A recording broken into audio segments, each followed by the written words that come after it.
Hi everyone, మనకి ఈరోజు direct owner property అనేది సేల్కి వచ్చిందండి. ప్లాట్ అనేది ఇది మనకి కుకట్పల్లి గాజుల రామారంలో ఉంటుందండి. కేవీఎస్ ఫంక్షన్ హాల్కి వెరీ నియర్ బైలో, అదేవిధంగా మనకి తత్వ గ్లోబల్ ఇంటర్నేషనల్ స్కూల్కి జస్ట్ వాకబుల్ డిస్టెన్స్లో ఉంటుందండి. ఇది టోటల్గా మనకి 193 స్క్వేర్ యార్డ్స్ అనేది ఉంటుందండి. సరౌండింగ్స్ అంతా వెల్ డెవలప్డ్ అండి.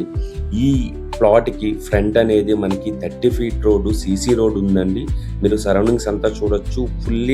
ఫుల్లీ డెవలప్డ్ ఏరియా అండి. మనకి ఈ ప్లాట్ డైమెన్షన్ చూసుకుంటే రోడ్ ఫేసింగ్ అనేది 35 ఫీటు, అదేవిధంగా డెప్త్ అనేది 50 ఫీట్ ఉంటుందండి. ఇది చాలా వెల్ లొకేషన్లో లొకేట్ అయ్యి ఉందండి. డైరెక్ట్ ఓనర్ ప్రాపర్టీ అండి. డిస్క్రిప్షన్లో ఓనర్ నెంబర్ అనేది మనం మెన్షన్ చేసామండి. మీరు డైరెక్ట్గా ఓనర్కి కాల్ చేసి డైరెక్ట్ డీటెయిల్స్ అన్ని తీసుకోవచ్చు అండి. ఇట్లాంటి మరిన్ని వీడియోస్ కోసం మన ఛానల్ సబ్స్క్రైబ్ చేసుకోవడం మర్చిపోకండి. థ్యాంక్స్ ఫర్ వాచింగ్ అండి. థ్యాంక్